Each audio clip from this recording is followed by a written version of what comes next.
Questions? Yeah, cool. Sorry for the technical challenges. We have difficulty with the AV equipment in this room, but we're joined today by Joaquin Jimenez-Martinez. He's a research scientist at Eawag, and he's also an adjunct professor at ETH Zurich. And he leads a group that does a lot of research on flow, reaction, and transport in porous media. And in particular, we're interested, Gaut and I, in his solute mixing work. But then he additionally does a lot of work on microbial transport and behavior in porous media, and that's what he's going to talk about today. So yeah, let's welcome Kino, and please start whenever you're ready. Well, thank you, Kevin.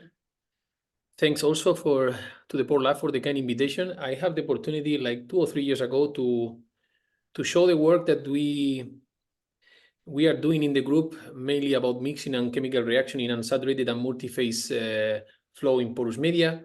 And then this year I was contacted again to talk about the let's put like that, the other branch of research that we have, which is mainly focused on the title that you find in the slide, which is microbial behavior in porous media.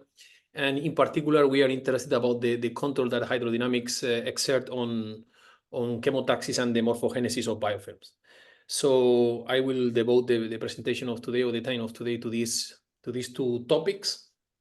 So, I mean, it's a group like that already knows that natural and engineered porous media often host life. A classical example is what we find in soils and also in shallow, mainly in shallow aquifers. And we can encounter not only an heterogeneity in terms of fluid flow velocities, but also a very heterogeneous chemical landscape. And this is due to the fact that we can have sources of nutrients, as you see here on the left-hand side. I'm going to try to use the pointer. Yeah, on the left-hand side, we have here a source of organic carbon. Of course, the water is passing by or washing this particulate organic carbon and creating a plume. But we can have also just a nutrient or transport that is or contaminant, sorry, that is transported through the porous medium.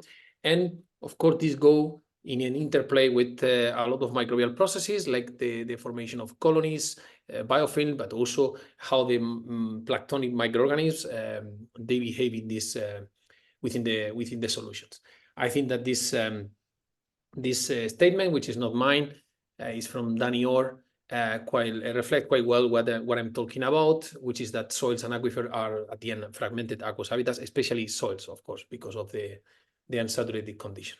So just that you believe that this is true, this is a colony in just to show you like an example, a colony in a root, colony of bacteria. So as I mentioned at the beginning, hydrodynamics and chemical gradient will control the microbial behavior. And if we think about how the bacteria they are in the pore space, they go from a free floating form, or also called planktonic, to a sessile or forming colonies, which is what we call biofilm. And what I would like to highlight in this figure is the fact that when we or when colonies of bacteria, as I say, call it biofilm, because of the secretion of extrapolymerate substances, the famous APS that put the bacteria together or stick the bacteria together and also attach it to the surfaces, is the fact that here we will have a biofilm growing because of the action of the shear induced by the flow, but at the same time, the growing of this biofilm modify the hydrodynamics. And one aspect that is very well represented in this already quite old figure is the fact that the biofilm is permeable. I mean, we can still have flow. Of course, there is a much lower permeability than in the open space, but we can have flow through the biofilm. So let's start by the left-hand side, by the free-floating stage or status in the porous media. And then, if this is the case, we can think about 2 main different features that are expressed by the bacteria. The first one is motility, and the other one is chemotaxis. So there are different swim modes that are or has been described for bacteria, which is what we call motility. And these swimming modes is just to mention 3 of them. The main one actually: run, reverse, flick, run, stop, run, and run, tumble. On the top of this swimming modes, we can have also the action of chemotaxis. Chemotaxis is when the bacteria, they follow concentration gradients. Sometimes they follow up the concentration gradient because, for example, they are looking for a nutrient, but we can have also chemorepellents. Sometimes the bacteria, they navigate against the gradient or towards lower concentration in order to avoid a chemical. So what has been also demonstrated very recently, that if now we move this concept that come mainly from free flow to porous media, we see that this motility can be altered. And this is due to the fact that in porous media, we can have, of course, preferential path or connected pores, but we can have also dead ends. So if we have a look to this image on the right-hand side, what we have here is this phase that we call hopping. We have different position of Escherichia coli, okay? And then if we compute what has been the mean velocity is quite high. And if we check the number of rotation or the angle of rotation of this bacteria, we see that it has been much less than if we are, for example, in a dead end. If we are in a dead end, we have the bacteria, in this case, the bacterium, the individual, the single cell is trapped in the dead end. We see that is turning around, looking for the exit, basically. This, of course, reduce dramatically the efficiency in terms of velocity, but also increase, as we see here, the number of rotation and the angle of rotation. So porous media at the end introduce a bias in this swimming mode. So, okay, now if we back to subsurface environments, which are the ones that we work more in our case. So what we can see is the fact that we have not only, as I mentioned before, a very heterogeneous velocity field, but we have also a mosaic of chemicals. And the reason behind of that is the fact that we can have many different sources of nutrients, for example, in soils and in aquifers. I mentioned before the particulate organic carbon, but also we can have the roots are basically sources of nutrients. So if now we focus in this, that we have adopted like a conceptual model, we see here a microaggregate.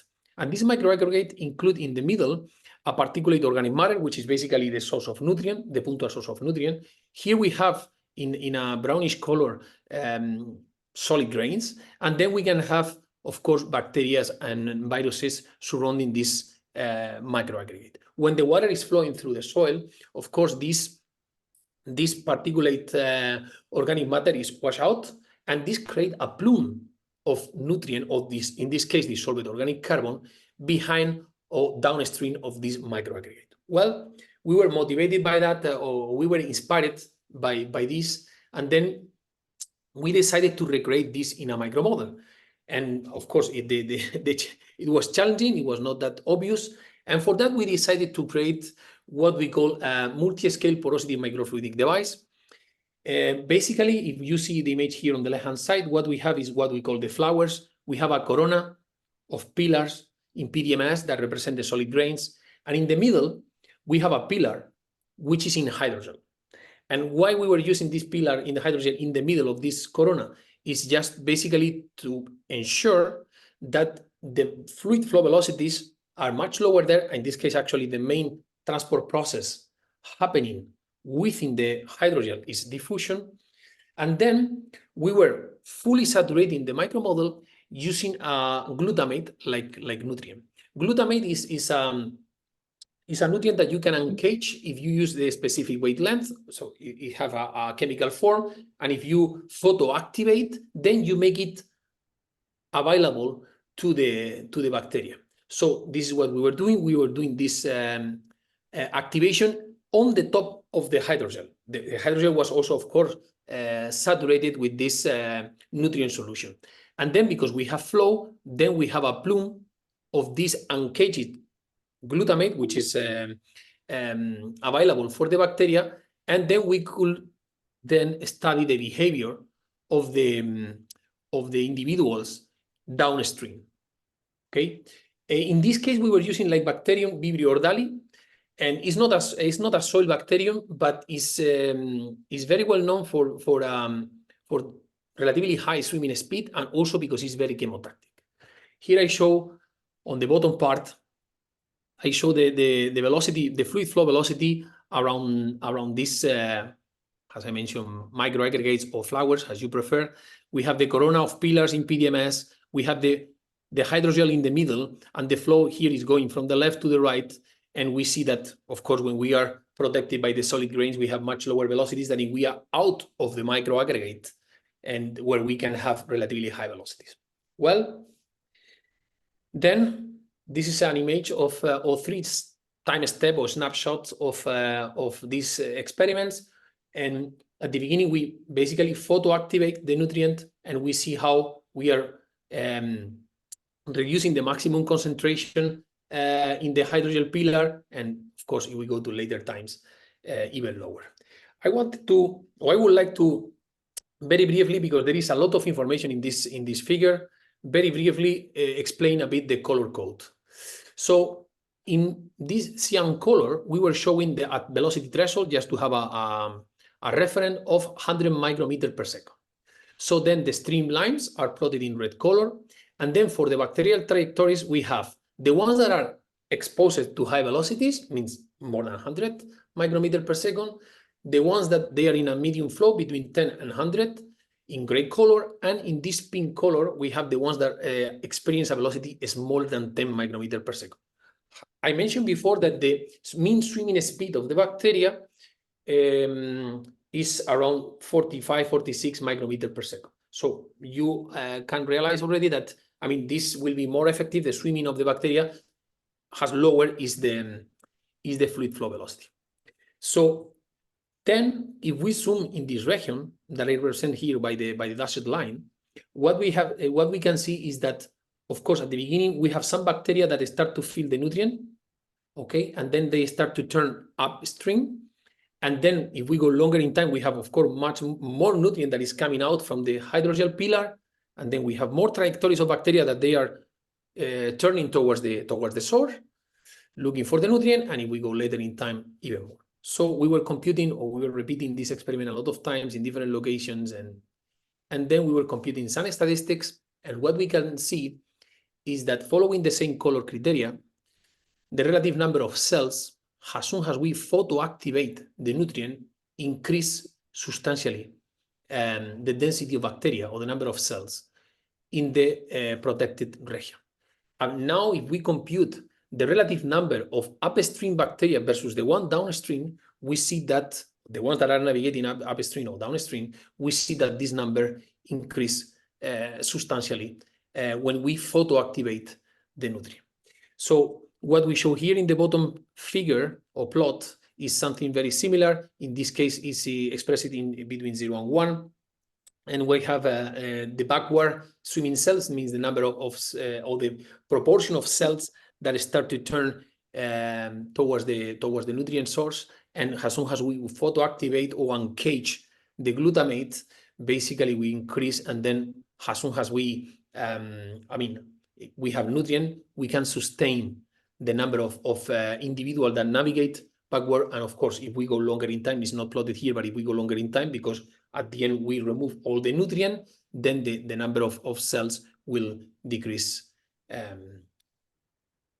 And then the main conclusion from this study, it was the fact that how this interplay between different velocities and the motility and chemotaxis, thanks to this geometry that offered the possibility to have different velocities and also create concentration gradients, and that is an analogous of what's going on with microaggregates. And we demonstrate that bacteria, in most of the cases, they can navigate against the flow, and this increases the collocation with the nutrient, which of course has implication because this promotes biochemical reactions. There is a very nice paper, I think it's from 2019 or 2020, in which they study what is the control of the spatial distribution of the sources of nutrients on the soil respiration.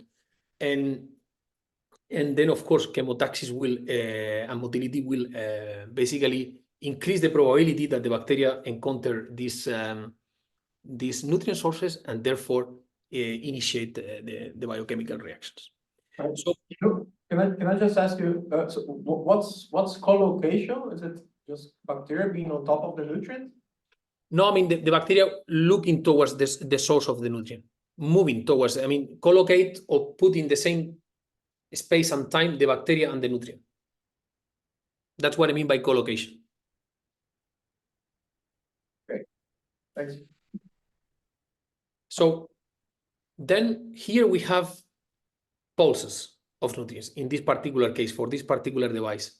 But more recently, a PhD student in the group, Maximilian Stoll, is creating these nice devices with much more heterogeneous geometry in which we have continuous sources of nutrients, and we are organizing this nutrient with different configurations. In here we see 4 different sources of nutrients that are aligned, but we have also in diagonal, we have also shaping or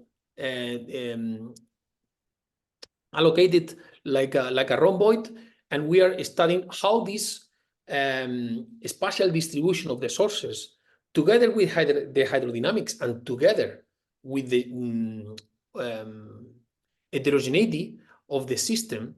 And what I mean by hydrodynamics, I'm talking about fluid flow velocity. The mean fluid flow velocity was, of course, because geometry control the velocity field. And in this systematic study, what we do is just select the region in which we have concentration, in this case, the mixing zone, or we can define a concentration threshold 95%, and another one which is 5%, and then define the region in which we have chemical. But we can also define a threshold, which is the detection limit of the bacteria for the nutriment. So we can define a region in which the bacteria can really basically activate his chemotactic feature or phenotype, or express basically this advantage of navigate towards the nutrient source. So this is what we are doing in these experiments. Now we flow through bacteria and we see, and in this case we were using Azospirillum brasiliense, which is a soil bacterium with a much smaller velocity or swimming speed, 24 micrometers per second, and we see a clear accumulation of bacteria downstream of the different sources. So in this video, I just wanted to show you how we basically track the trajectories of these bacteria. This is the source of the nutrient. It's also a hydrogel pillar, and what you see here, this circle, is a second layer in the micromodel that supply the nutrient continuously through the hydrogel pillar. So then, as I mentioned, we have used different degrees of heterogeneity. We have used different flow rates. We have used also different spatial configuration of the sources. I mean, we have done 160 or 180 experiments using bacteria. Just for simplicity, here I show some images. Without flow, what we see here is the different type of geometries that we are using: empty or fracture, an homogeneous spatial distribution of pillars or grains, and also diameter of them, and then the heterogeneous case. And what we see is that if we have only the bacteria expressing motility, they navigate and there is not a spatial, an special or significant concentration around the source. However, when we have a bacteria or a strain that express Chemotaxis, then we see a much higher concentration of bacteria around the source. On the right-hand side, what I show is the same geometry, heterogeneous, but with flow. As I mentioned, we have also empty, homogeneous, with flow and with 3 different flow velocities. And what we see here, for example, in the case of that the bacterium, the strain, express the chemotactic phenotype, then we see a larger accumulation or higher accumulation of bacteria downstream. Well, using this and a lot of statistics, as I mentioned, then we have computed the swimming speed of the bacteria under this condition with motility and with motility plus chemotaxis. And then what we see here is the PDF of velocities after subtracting the velocity of the fluid. Like that, we can see how effective is the swimming speed only with motility and with motility plus chemotaxis. And then just I'm going to focus the discussion, because there are many plots here, only in this one. I'm in an empty porous medium or empty fracture. We have the statistics for motile in green color and the statistic for chemotactic. 0 is if you subtract the mean velocity and then like if the bacteria is not moving.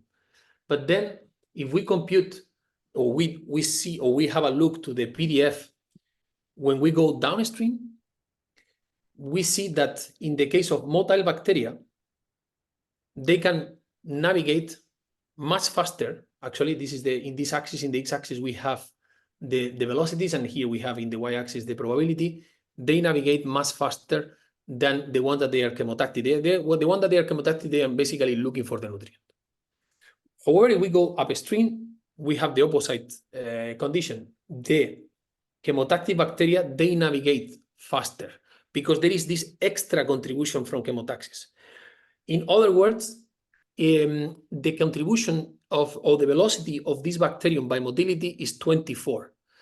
And the addition in terms of velocity or speed that you can get because of chemotaxis is 3 to 5 micrometers per second more. So we have done this with no flow. We have done this for low flow, which is similar to the chemotactic drift velocity. We have done with high flow, which is similar to the swimming speed of the motile bacteria. And then what we can conclude, and this is only for the longitudinal velocities, which I forgot to say, sorry. What we have observed is that if we increase the flow rate, or if we increase the degree of heterogeneity, chemotaxis start to be much less relevant. So it seems that motile is the main process contributing to the potential collocation of to the nutrient sources or with the nutrient sources. And then if now we compute exactly the same statistics for the transverse velocities or the transverse displacement of the bacteria, think that in the image that I showed you before, concentration gradients here are mainly transverse to the main flow direction. So the perpendicular component to the main flow direction is extremely important in this analysis. So that's why we split between longitudinal and transverse.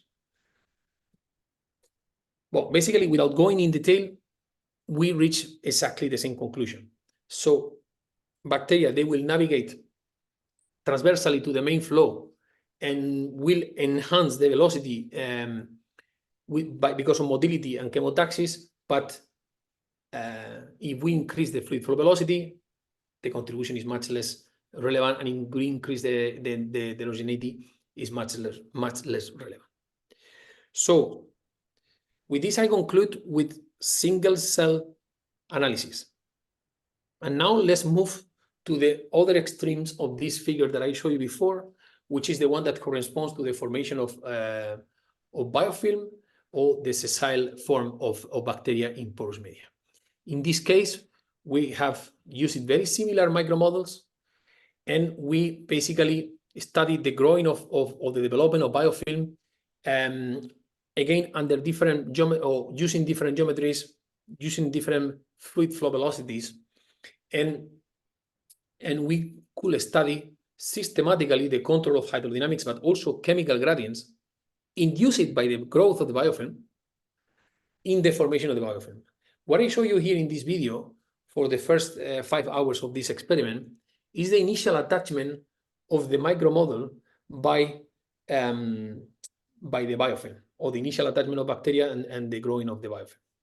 You see that is in many cases is downstream, okay, in the shadow part, but not necessarily. Also at the edge where we have a higher shear is where the biofilm actually develop, because biofilm is formed by the bacteria in order to counteract against an aggression. For example, shear because of flow, but also to protect themselves from, for example, from whatever aggression, like it can be chemical, like an antibiotic. Being in a biofilm form, it will protect the bacteria, at least the bacteria that are within the biofilm of this chemical. So if we go further in this experiment, we can see the formation of streamers, which are these elongated, according to the main flow direction, elongated features that appear downstream of the pillar. So these are very well studied by a friend of mine here at DTH, Eleonora Secchi, and then we have been collaborating on that. This is basically a very nice expression of what I mean before, this extrapolymeric substance together with the growing of bacteria. This secretion makes this very beautiful and elongated shape that are literally suspended in the flow, okay, like a flagellum. And if we go further in this experiment, now if you see it, before I start this video, we have individual clusters of biofilm in different locations of the macro model. But if we go longer in time, this cluster, they start to touch each other, they start to coalesce. Now that is a very, very famous word. And what we can see here is the formation of preferential paths through or between the biofilm. Without going in detail, because it will take forever, and we devote an entire publication for that. If we go further in time, we can have not only the flow path formation, but also intermittency. Intermittency in the sense that the preferential path can change the location in space and time. And this has been also observed for other systems. For example, when people flow foam through porous media, sometimes the foam or polymers, they are circulating in one part of the domain, and then after, for whatever reason, is switched and moved to another part of the domain. So if I run this video, you will see how this preferential path, they are switching position in space and time. Of course, there is a number of mechanisms. Actually, this is a hydromechanical problem that control the formation and the spatial distribution of this preferential path through the biofilm. But as I say, I don't want to go in detail, because if not, the presentation will be only about that. Happy to discuss more about that later. Well, using these experiments, we were thinking, okay, let's characterize the entire morphogenesis, the entire process of colonization of the porous medium by the biofilm. And then the first thing that we did is to characterize the number of clusters in time and the size of these clusters. And for that, what we did is to use the approach of fitting or to use a radius of gyration to fit a circle to every cluster and compute the radius that represent the maximum or the largest dimension of these clusters. And then we compute the PDF for different time steps. And without going to the end of the experiment, because it doesn't have any sense. When you start to have a lot of coalescence between clusters, at the end you are connecting the inlet with the outlet, and this concept of cluster and radius of gyration is lost. So, and to our surprise, we see these scalings. We are not that far from -2. So we were computing this for different time step and for different experimental conditions with different mean grain diameter, with different flow rates. And what we could see that before we start to have coalescence, as I showed you before, then we can have this scaling around -2. And is here where I mean, that's what I wanted to say before, that is here where it was a surprise, at least to me, because I knew that work done in PorLab by Diastack and others, they also observed this power law of -2 for the cluster sizes of air or an invisible phase within the porous media. It has been also observed for the distribution of bubbles in the oceans. This is power law of -2, just like an anecdote. So Now that we know that initially we have separated clusters that they follow this scaling in terms of sizes, we were also interested about what's going on with the internal heterogeneity of the biofilm, because we were having a look to the literature and we see that most of the people, they were considering a single value of permeability for the biofilm, and even many people, many colleagues, they were assuming that it was impermeable, because of course it has a much lower permeability than the one that you encounter in a pore space or in an open space. So we were not the first to realize about that. There was a previous publication by the group of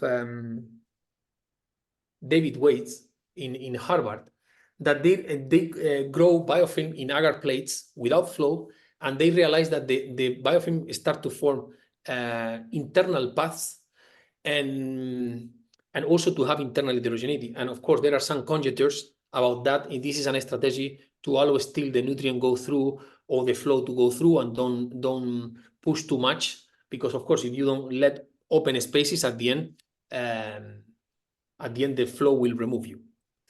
So taking these images, like the ones that I showed you before, we define a completely new strategy to get the internal permeability, at least averaging in the thickness of the micromodel for the biofilm. And for that, what we did is first, we take these images, we segment them, and we put in a numerical solver. And then we say we have pressure different measurements in the lab, and then we say, okay, we can fit by inverse method an effective permeability, which is the geometric mean, because it's a 2D permeability field, is the geometric mean of all permeabilities. Now we have a value. Then we were thinking, okay, the other value will be an empty pixel, a pixel that doesn't have biofilm. This, with the cubic law, we can know what is the permeability in this empty pixel. So now we have two different points. And then we were using many different models to make the union between these two, only these 2 points. We were using a power law function, we were using a linear model, we were using also this expression, which is an exponential function, okay, that has been used before by others in something that is called light transmission microtomography. Well, we were using this model to make the union between K or kappa H, which is the permeability, okay, or here, the permeability of an empty pixel, and the geometric mean values that we determined with this segmentation and using this Darcy-Brickman formulation. Well, this allows us to now basically convert our images of biofilm with a grayscale in an spatial distribution of value of permeabilities. It's like if we have a Darcy permeability or permeability field, like Darcy within the pore space. And then now we have to validate that. And then we were running here the flow simulations, and then we measured the pressure difference in our simulation and compared that with what we have measured in the experiment. And the result was quite successful. The fact that we were, with that one exception, we were able to basically replicate the pressure different from our permeability field to the one that we actually also measure in the experiments. So the line there, is it a one-to-one line? yes, but it's in log-log, eh?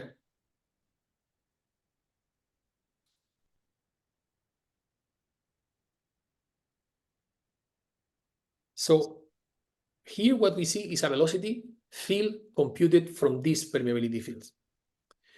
So we went further and we think, okay, now we have the temporal evolution of the permeabilities within the biofilm within the pore space. And then we were thinking, okay, let's see how this evolves in time in terms of statistics. And for that, we compute the PDF, as I said. And what we see, if you see here at early times, which is the lighter color, we have a probability which is very similar no matter what is the value of permeability within the biofilm. But when we go further, because of the densification of the biofilm, we start to have much or a higher number here on the left-hand side, higher number of low permeability values. What you see here is basically the probability of an empty pixel. And what you see here is that, of course, we decrease with time because we are clogging or bioclogging the porous media, or porous medium in this case, with biofilm. So we have less and less pixels that they are empty. Where we now compute the variance of these statistics, okay, the variance of permeability, a classical indicator of the heterogeneity within the permeability field, widely used in stochastic hydrology. And then we realized that at the beginning, of course, it's homogeneous, nothing to talk about, but after it was increasing the degree of heterogeneity because we start to grow biofilm, we have regions with high permeability, and we have also regions with low permeability within the biofilm. And then it decreased with time because we are clogging and clogging and clogging the system. At the end, most of the pixels start to be biofilm. So almost everything starts to have the same permeability. I'm talking about within the pore space. So we computed the velocities for every time steps and for the different experimental conditions. Here I show only one experimental condition. And when we bioclog the porous medium, is expected, as we see here, and also with the inset here, that we increase the high velocities or the probability to have high velocities because we have most of the flow going through the preferential paths. If we go to the lower velocity part of this PDF, I mean, it can be very bumpy, the PDF.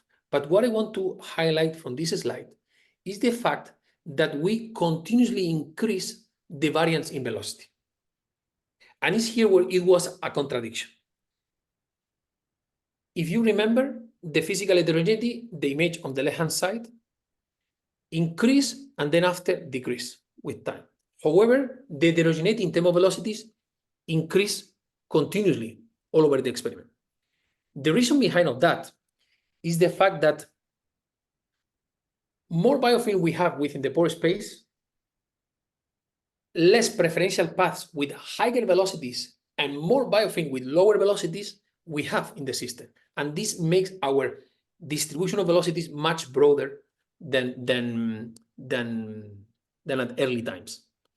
So, and and actually this was a point of controversy, I remember, with the reviewers, because if you have a decrease in the heterogeneity in the system, you expect also that you have the same pattern with the velocity, and it was not the case. The reason is the fact that more and more higher velocities are accommodated in the preferential path, and more lower velocities are accommodated in the biofilm, increasing the width, basically, or the range of velocity values. So we computed the PDF of these permeability fields. And then, to our surprise, no gamma or no normal distribution can fit this.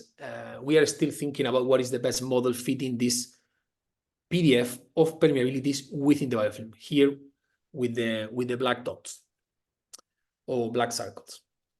So, but I was really interested about what will be the control of this internal heterogeneity on the transport of chemical, which actually is where I come from, mixing and reactions in porous media. So then we decided to take this biofilm that we have in 3D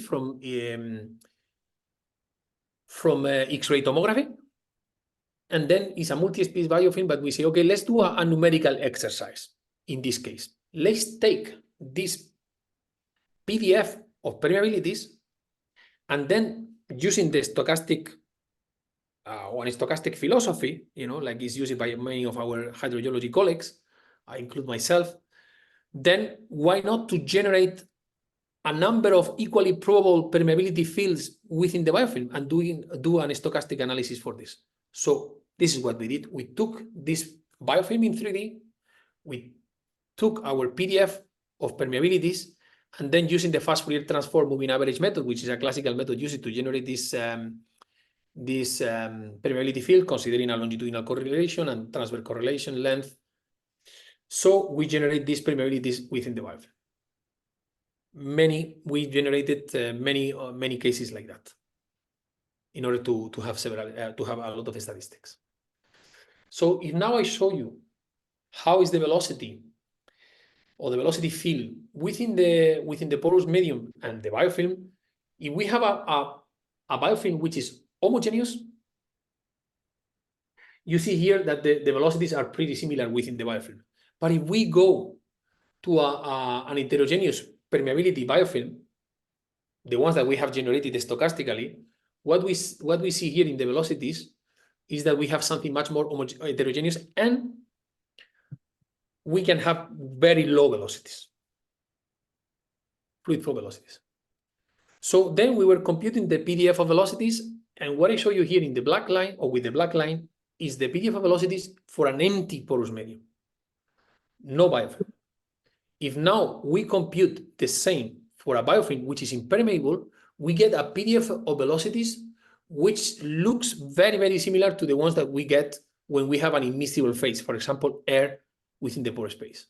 And if now we compute the same for a homogeneous biofilm, it means single value of permeability, or an heterogeneous biofilm, the ones that we have generated permeability fields, we see that the PDF start to be capricious, especially at the low velocities.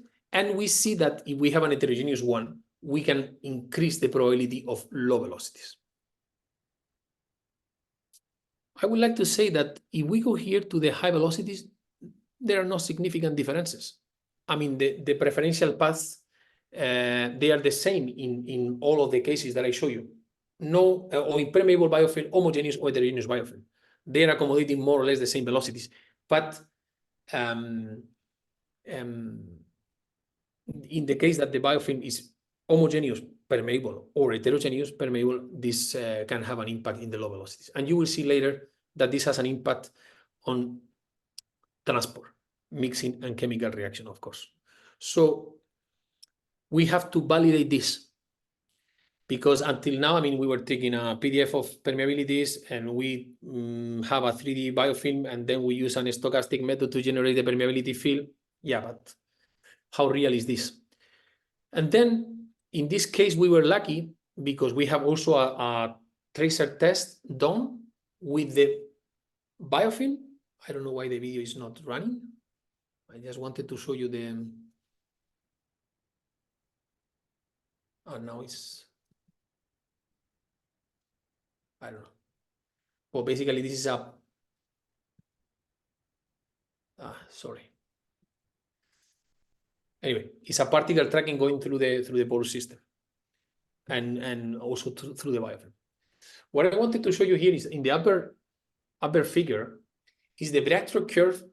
Notice, I mean, that is in log, because we want to highlight the goodness of our model. If you plot this in linear scale, it will look even better. Then the biofilm, when we don't have biofilm, we got this breakthrough curve, nothing special. But if now we move to the bottom figure, the ones in which we have biofilm, we also study all the cases. If we have an impermeable biofilm, we have a much earlier arrival than expected. If we have a permeable biofilm but homogeneous, we have also a much earlier arrival, and not necessarily we capture well the tail. And if we go for an heterogeneous biofilm, like the ones that we have generated stochastically, we fit much better the experimental data, and especially the early times and the tail, which is very important, controlling the residence time of the chemical within the biofilm.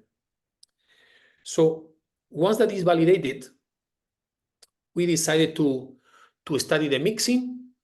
And then for that, we also define threshold, in this case, 99% and 1%, to define the mixing zone that is transported, or mixing volume in this case, that is transported through the biofilm porous media system. And then if we have a look to the no biofilm case, nothing special as expected, and at longer times it will reach a Figian, the mixing volume will reach a Figian scaling. But if we have a look to the homogeneous one, we increase basically the magnitude of mixing, the volume of mixing.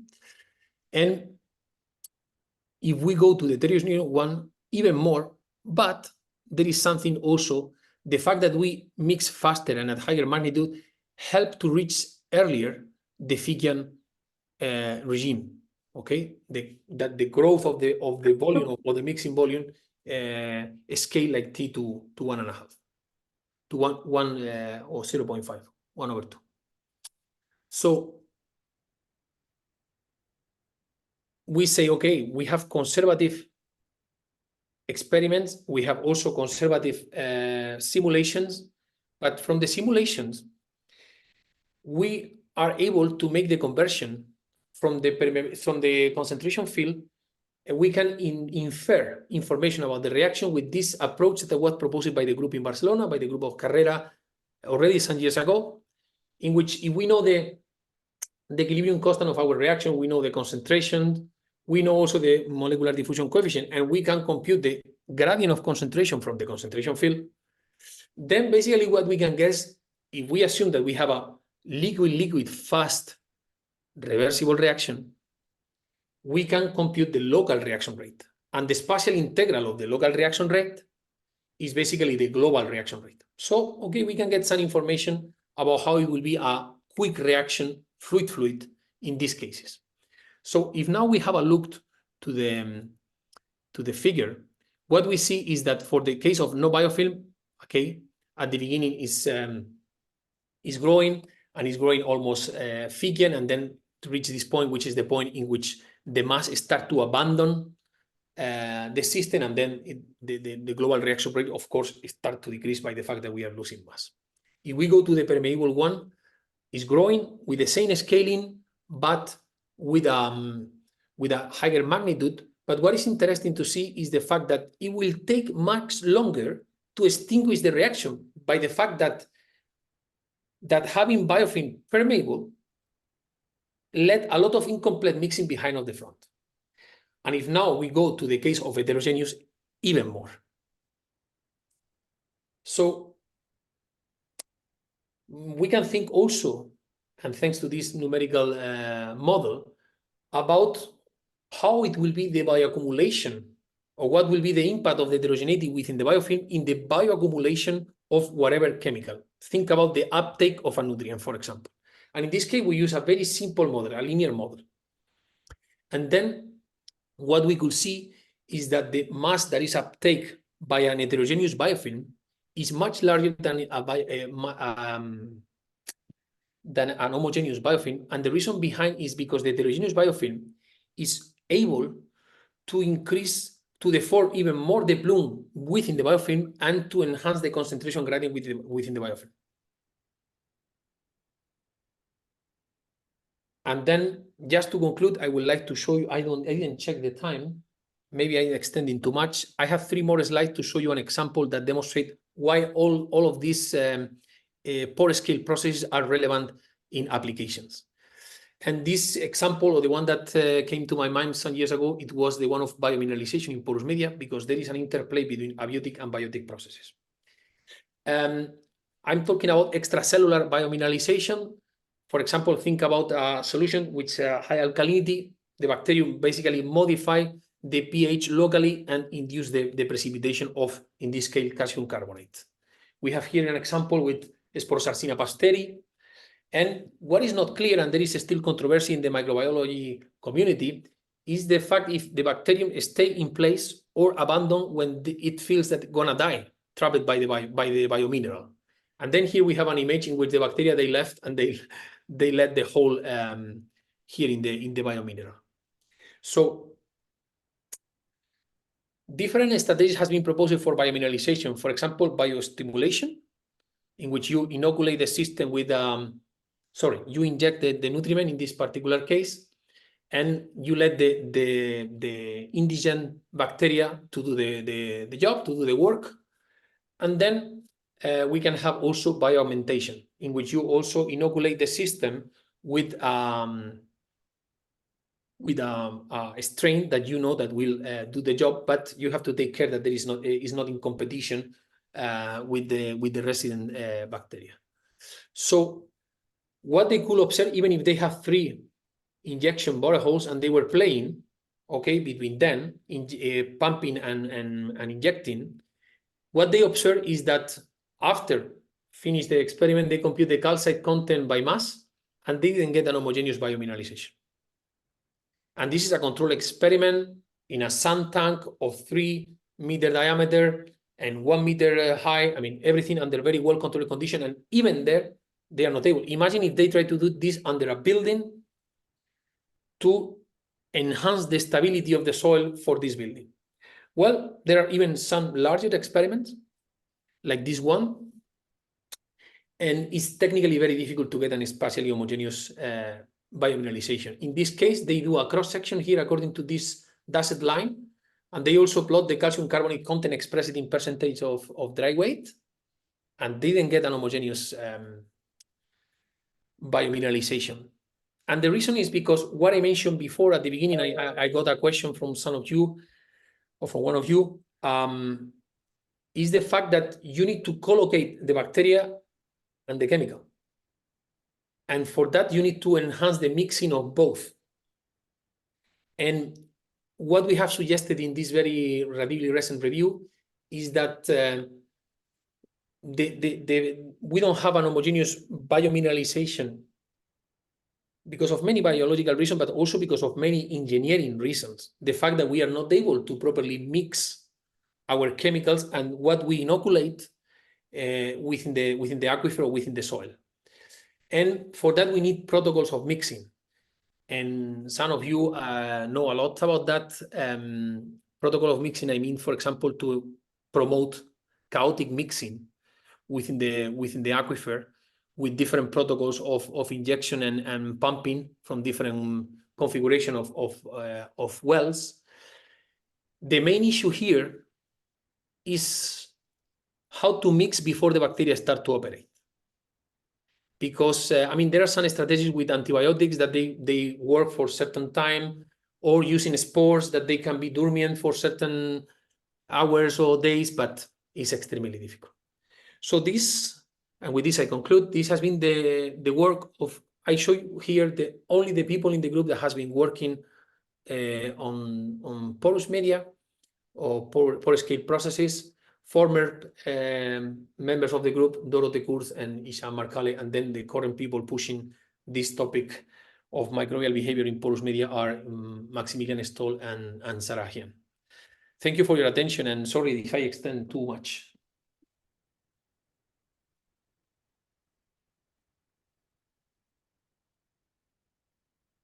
Yeah, thanks, Joaquin, really good. Do we have questions? Please stop the recording.